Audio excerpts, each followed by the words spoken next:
jelas visi itu akan terjadi. Karena saya tidak mau Tuhan pakai orang lain. Dan saudara yang dipilih pertama, saudara punya kesempatan menolak atau tidak. Engkau mempertaruhkan masa depan gereja. Engkau mempertaruhkan masa depanmu juga. Nothing's gonna stop us now. Nothing's gonna stop us now. From praising, from praising you. Nothing's gonna stop us now. Nothing's gonna stop us now. From praising, from praising you.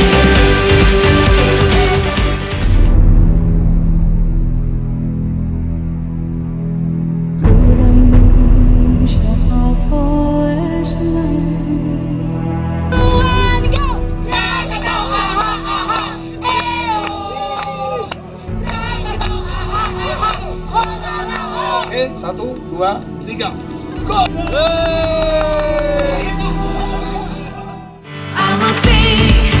I will sing of your love for me.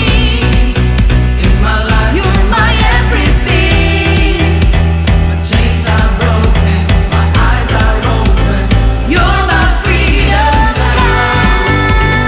For me, I'm from the dark. Now I'm running into your light. You changed my crying into dance. Nothing's gonna stop us now. Nothing's gonna stop us now. From praising, from praising you. Nothing's gonna stop us now. Nothing's gonna stop us now. From praising, from praising you. Nothing's gonna stop us now. Nothing's gonna stop us now. From praising, from praising you. Nothing's gonna stop us now.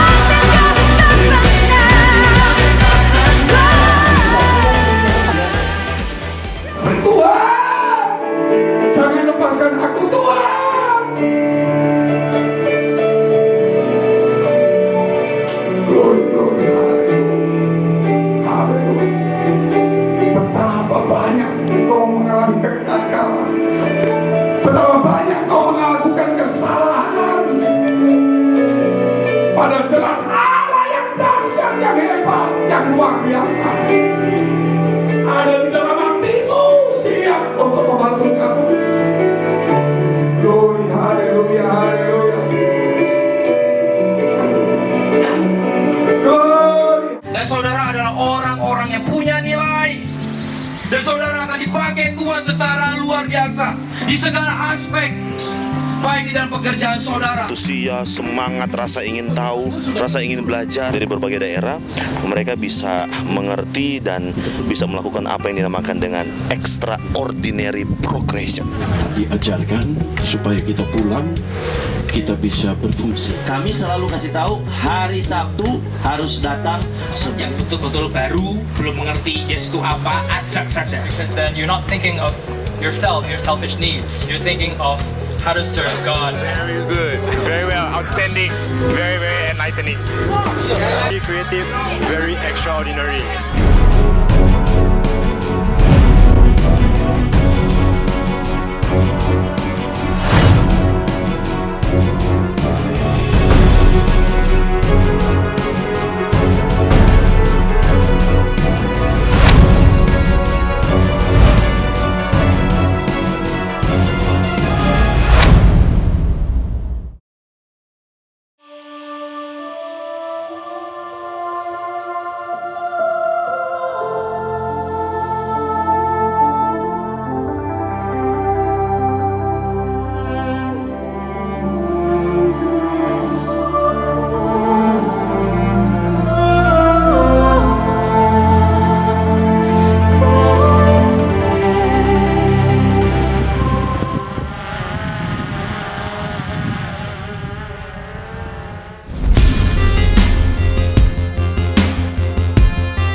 Dalam jemaat best yang dikasihi Tuhan, ingat nasib kita ada di tangan Tuhan.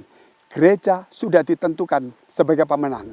Sebagaimana yang dikatakan oleh Daniel, sebagai batu yang kecil, namun dia menjadi gunung yang memenuhi seluruh bumi, mengalahkan semuanya. Saudara, gereja tidak akan pernah kalah.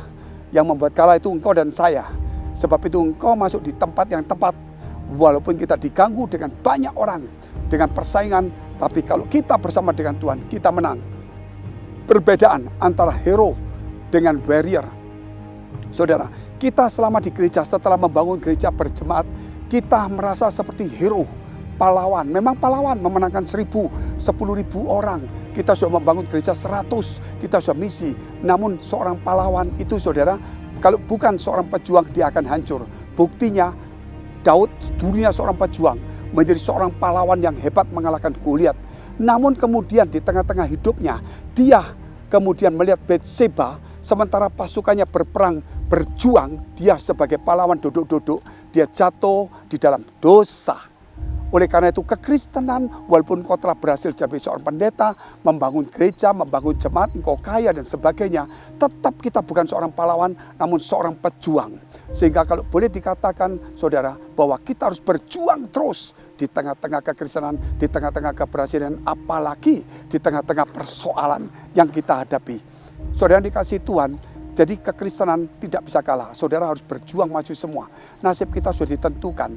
Mega Project itu adalah siaran yang langsung dari surga. Tuhan menghendaki dan supaya kita, hidup kita, masa depan kita penuh dengan harapan. Kalau kita melakukan Mega Project, kenapa? Orang yang rajin pasti berhasil. Orang yang rendah hati pasti berhasil. Orang sombong kalah. Orang malas akan hancur. Orang ambisi akan rusak. Tapi orang yang sabar, orang yang tekun, orang yang setia taat, dia tetap akan menang. Karena kesabaran membuat seseorang menjadi pemenang. Kesetiaan membuat seseorang menjadi tokoh yang besar. Tapi kalau kita menyimpang tidak bisa. Hidup kita seperti gereja itu sudah ditentukan. Nasib kita adalah nasib pemenang. Tuhan katakan kita lebih dari pemenang. Sehingga saudara, bahwa kita ini sebenarnya sudah ditulis di surga, kita pemenang masuk surga. Sehingga saudara harus mengikuti siaran langsungnya. Sebagai seorang yang tadi saya katakan Mega Project Karakter Kristus harus dijalankan. Back to Jesus Teaching harus dijalankan. Karena itu siaran langsung. Saudara, jika di bumi kita cuma pakai siaran ulang, apa yang Tuhan katakan? Ampuni, seperti di surga, ketika saya diganggu, surga sudah menuliskan, Frankie harus mengampuni, supaya diberkati naik kelas. Saudara, namun saya tidak mengampuni, berarti saya tidak mengikuti siaran langsung. Berarti bukan siaran ulang. Berarti saya membuka siaran tambahan. Inilah celaka. Nasib kita hancur karena kita membuat siaran tambahan. Ketika Tuhan katakan bahwa kita harus setia. Setia kepada istri, setia kepada Tuhan, setia kepada suami, setia kepada gereja. Kita nggak setia, kita mulai selingkuh, kita mulai punya berhala lain. Maka nasib kita menjadi buruk, padahal sudah ditentukan baik. Kalau kita punya kesetiaan, kita baik. Kesabaran, ketekunan kita pasti baik. Rendah hati kita pasti baik. Tapi kita tidak mau menjadi arogan, tinggi hati. Ketika kita diberkati, kita menjadi tinggi hati, saudara. Sebenarnya kita tetap rendah hati, karena siaran langsungnya rendah hati. Tapi kita buat siaran tambahan, kesombongan. Sebenarnya kita harus siaran ulang, yaitu tetap berkati, tetap rendah hati, tetap setia melayani.